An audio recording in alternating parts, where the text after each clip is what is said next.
తమ్ముడు నమస్తే. నమస్తే బ్రో. ఏంది ఆంధ్రప్రదేశ్లో పవన్ కళ్యాణ్ పరిస్థితి ఏంది, ఎలా ఉంది? పవన్ కళ్యాణ్ పరిస్థితి అయితే ప్రస్తుతానికి అయితే బాగానే ఉంది బ్రో. చెప్పుకో అంత తక్కువగా లేదు, చెప్పుకునే అంత ఎత్తుగా కూడా లేదు. పర్లేదు, ప్రస్తుతానికి అయితే బాగానే ఉంది. అహంకారం తలకెక్కినోడు మాట్లాడిన మాటల్లో ఉన్నాయి ఇవి. అది కరెక్ట్ కాదు. ఎందుకంటే ఎలాంటి కళంకం లేనటువంటి రాజకీయ నాయకుడు పవన్ కళ్యాణ్ గారు. బాగ్దాద్ గజదొంగ పేరు తెచ్చుకున్నవాడు జగన్మోహన్ రెడ్డి. అలాంటి జగన్మోహన్ రెడ్డి పవన్ కళ్యాణ్ గారిని ఉచ్చరిస్తూ కార్పొరేటర్కి ఎక్కువ, ఎమ్మెల్యేకి ఎక్కువ, కార్పొరేటర్కి తక్కువ అని చెప్పి అన్నాడు. ఇంకా అహంకారం తగ్గల 11 పడిపోయినా ఇంకా ఆ నీచ భాష మారలేదు అతనిది.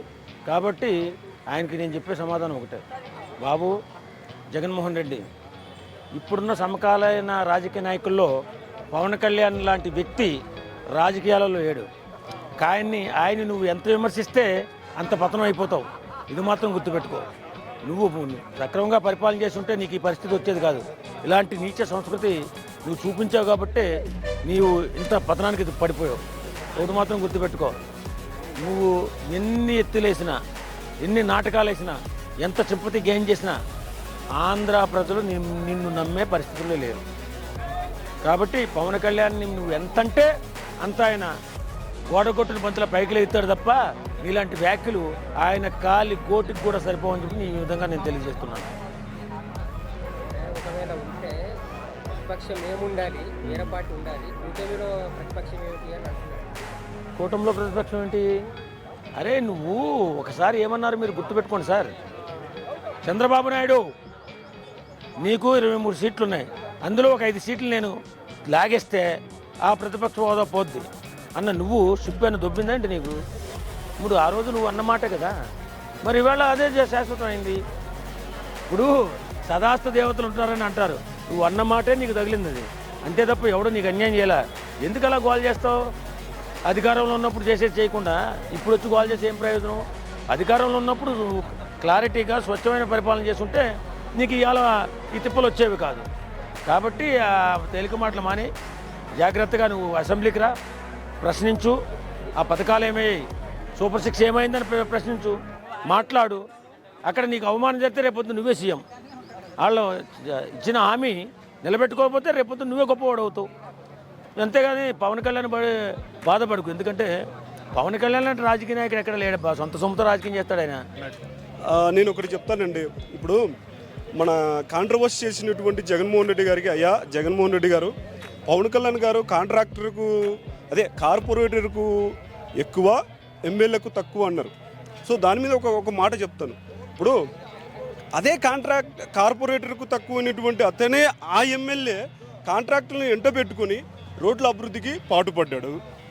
అదే కార్పొరేటర్కు తక్కువ, ఎక్కువ, తర్వాత ఎమ్మెల్యేకు తక్కువ అయినటువంటి ఆ వ్యక్తి, ఆ పవన్ కళ్యాణ్ గారే రోడ్ల నిర్మాణాలకు సంబంధించి అన్ని దగ్గరుండి చూసుకున్నారు.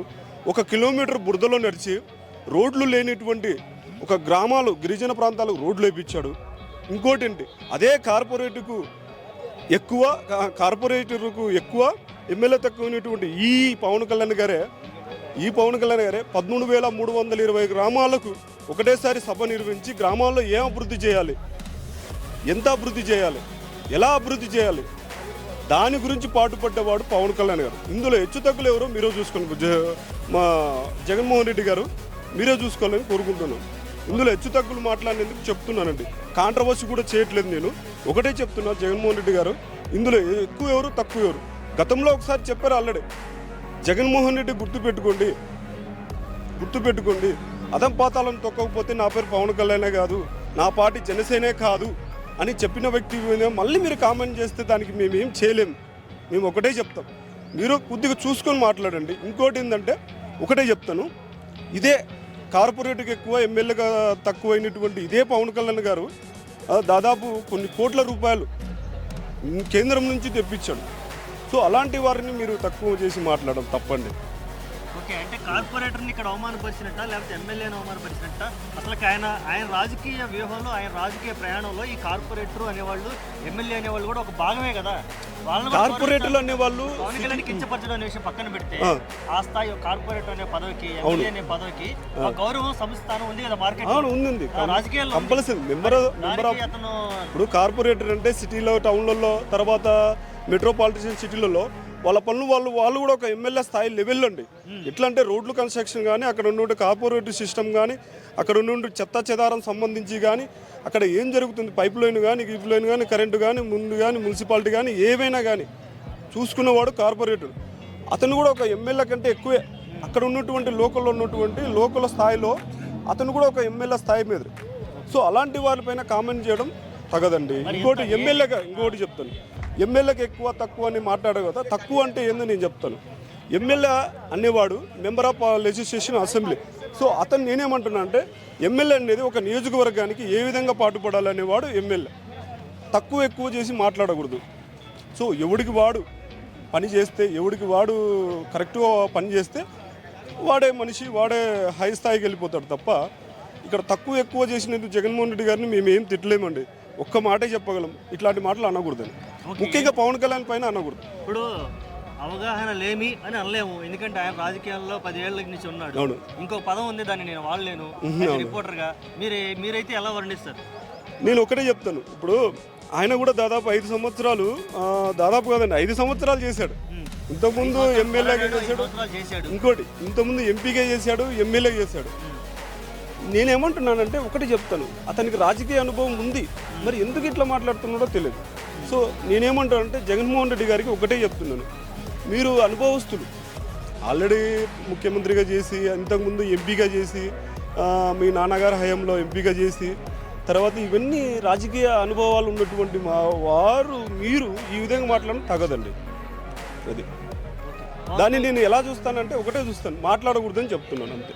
ఓకే, ఈ విషయంలో పవన్ కళ్యాణ్ అభిమానులు చాలా నిబద్ధతతో వ్యవహరించారు. వాస్తవంగా ఇక్కడ ట్రోల్స్ చేయడం కానీ, విర్రవీగడం కానీ అలా చేయలేదు. దాన్ని ఎలా చూస్తారు? నేను ఏం చెప్తానంటే, నేను ఎలా చూస్తానంటే ఒక పవన్ కళ్యాణ్ అభిమానిగా, జనసేన అభిమానిగా ఒకటే చెప్తాను, నేను ట్రోల్ చేయకూడదు. అతన్ని ట్రోల్ చేయడం వల్ల మాకేం ఒరిగేది లేదు, పోయేది లేదు, వచ్చేది లేదు. పవన్ కళ్యాణ్ గారు ఒకటే చెప్పారు, ఏమంటే మన నిబద్ధత, మన కథను మనం జాగ్రత్తగా మాట్లాడాలి. నోరు మంచిదైతే ఊరు మంచిది అవుతుంది అంటారు. సో గతంలో చేసినటువంటి మాటలు, వ్యాఖ్యలు అన్నీ కలిపి ఇప్పుడు ఆల్రెడీ అనుభవిస్తున్నారు. నేనేమంటున్నానంటే నోరును అదుపులో పెట్టుకొని నేను కూడా అసలు రెండోసారికి జగన్ ఉన్నాడు కదా, పవన్ ఉంటాడు. రెండోసారే కాదు, 10వసారే కాదు, ఆయన చిరస్థాయిగా ఉంటాడు. అంతేగాని జగన్ మాత్రం జైలుకి వెళ్తాడు, లేదా ఇండియాలోనే బహుశా ఉండకపోవచ్చు. అది అయితే శ్యామల గారికి కొత్తగా స్పోక్స్ పర్సన్గా ఇచ్చారు. ఆవిడ ప్రతి మాటని హైలైట్ అవ్వాలనే విధంగా మాట్లాడుతున్నారు. అయితే నిన్న వచ్చి పవన్ కళ్యాణ్ ఊగిపోయావు కదా 30,000 మంది ఆడవాళ్ళ కోసం, ఉమెన్స్ డే రోజు నేను అడుగుతున్నాను, ఇప్పుడు మాట్లాడట్లేదు ఏంటి, నీకు పౌరుషం లేదా, నీకు మాట మీద నిలబడే సత్తా లేదా అని అడిగింది ఆవిడ. మరి దాని అసలు పవన్ కళ్యాణ్ గారిని అనే అంత అర్హత ఆవిడకి ఉందా? ఇప్పుడు అదే శ్యామల అని జగన్ అడగమనండి. ఇవాళ ఉమెన్స్ డే కదా, అమ్మకి అన్నం పెడతలేదు, అమ్మ మీద కేసు పెట్టాడు. తల్లికి ఆస్తి ఇవ్వలేదు, అమ్మకి అన్నం పెట్టాడు, అమ్మకి అన్నం పెట్టలేదు, చెల్లికి ఆస్తి ఇవ్వలేదు, ఆస్తులు పంచలేవలేదు. ఇన్ని లక్షల కోట్లు తను ఏం చేసుకుంటున్నాడో ఒకసారి శ్యామలాని అడగమనండి. పవన్ కళ్యాణ్ గారి గురించి మాట్లాడే అర్హత ఏముంది అసలు శ్యామలాకి? మాట్లాడితే ఏదో పార్టీ తరఫున రావటం కాదమ్మా, నేను జనసేన పార్టీ, కానీ అలా అని చెప్పేసి వైఎస్ఆర్ పార్టీని తిడతాం కానీ, టీడీపీ పార్టీని తిడతాం కానీ అట్లా చెయ్యం. మంచి చేసేవాళ్ళకి సపోర్ట్ చేస్తాం, మంచి చేసేవాళ్ళకి ప్రోత్సహిస్తాం. ఇప్పుడు అవన్నీ ప్రాసెస్ నడుస్తున్నాయి. నీకేం తెలుసు, ఏం జరుగుతుందో తెలుసా నీకు పార్టీలో, కూటమిలో? అర్థమైందా? తప్పు చేసేవాళ్ళని శిక్షిస్తారు, మంచి చేసేవాళ్ళని రక్షిస్తారు. ఒక ప్రత్యేకమైన పథకం ప్రకారం, ప్లాన్ ప్రకారం చేస్తున్నారు. మీలాగా ఏంటి ఒక అడ్డమైన బూతులు తిట్టేవాళ్ళని తయారు చేయటం, అడ్డమైన రౌడీగాళ్ళని తయారు చేయటం, ఇలాంటి కూటమి ప్రభుత్వం చేయటం లేదు. దయచేసి తెలుసుకో, ఎట్లా చేస్తున్నారు ఏంటో చూస్తున్నావు కదా. జగన్ అంటే నీకు అభిమానం ఉండొచ్చు. ఇప్పుడు రాజశేఖర్ రెడ్డి అంటే ఒకప్పుడు మాకు అభిమానమే, ఆయన ఎంతో అంతో కొంత చేశాడు. ఒకప్పుడు ఎన్టీఆర్ అంటే కొంత అభిమానమే, ఆయన ఎంతో అంతో చేశాడు. జగన్ ఒక రౌడీ అమ్మ, ఒక ఫ్యాషనిస్టు, తెలియనిది ఎవరికి. అతను రాజకీయాలు రాకముందు అతను ఏమన్నా దాన ధర్మాలు చేశాడా, ఎవరికైనా హెల్ప్ చేశాడా? వాళ్ళ నాన్నకే డాగులు వేసేవాడు, బెంగళూరులో బిజినెస్లు చేసుకునేవాడు. అతని గురించి నువ్వేం మాట్లాడతావు? కులాలను రెచ్చగొడతాడు, మతాలను రెచ్చగొడతాడు. ఇవాళ ప్రపంచ మహిళా దినోత్సవం సందర్భంగా చెప్తున్నా, తల్లికి అన్నం పెట్టరా బాబు, తల్లి మీద కేసులు కాదు నువ్వు పెట్టేది, చెల్లికి ఆస్తులు పంచరా బాబు, నీకు లక్షల కోట్లు ఎందుకు? అర్థమైందా? ఒక మంచి అన్నం అనుకుని అనిపించుకో. ఇప్పుడు చిన్నాన్న కూతుర్ని కూడా దిక్కులేందా అని చేసావు నువ్వు, చిన్నాన్న చంపించేసావు నీ రాజకీయాల కోసం. అవసరం ఆ రాజకీయాల కోసం ఇవన్నీ చేయటం నీకు? ఎవరినో ఆ శ్రీరేట్నో శ్యామలానో ఆ రోజానో అడ్డం పెట్టుకోవటం వాళ్ళకి అర్థపరుస్తుందా? ఇప్పుడు మా జనసేనలో మాట్లాడతారు మహిళలు, ఎంత సంస్కారంగా మాట్లాడతారు, టీడీపీలో మాట్లాడతారు, ఎట్లా ఎంత సంస్కారంగా మాట్లాడతారు? ఎవరైనా బూతులు మాట్లాడతారా? ఎవరి కాళ్ళకే రెచ్చగొడతావు, కాపోళ్ళతో తెప్పిస్తావు, రెడ్డోళ్ళతో తెప్పిస్తావు, కమ్మోళ్ళని తెప్పిస్తావు. ఇవాళ పరిస్థితి ఏంటి? కొడాల నానిగాడి పరిస్థితి ఏంటి? దాక్కుంటున్నాడు. వంశీగాడి పరిస్థితి ఏంటి? జైలుకి పంపించేసావు. అర్థమైందా? ఆ పోసనగాడి పరిస్థితి ఏంటి? అనిల్ గారి పరిస్థితి, బోరగడ్డ అనిల్ పరిస్థితి ఏంటి? కేవలం నువ్వు చేసిన పనులు ఇంత ఆశపడ్డారు, ఇవాళ జైలు పాలు అయ్యి సువర్లకు ఎట్టుకుంటున్నారు. దయచేసి అట్లాంటి రాజకీయాలు చేయకు జగను. అర్థమైందా? ఏదైనా చేస్తే ఒరిజినల్గా చేయి. ప్రతిపక్ష హోదా కావాలంటావు, ఎలా ఇస్తారు?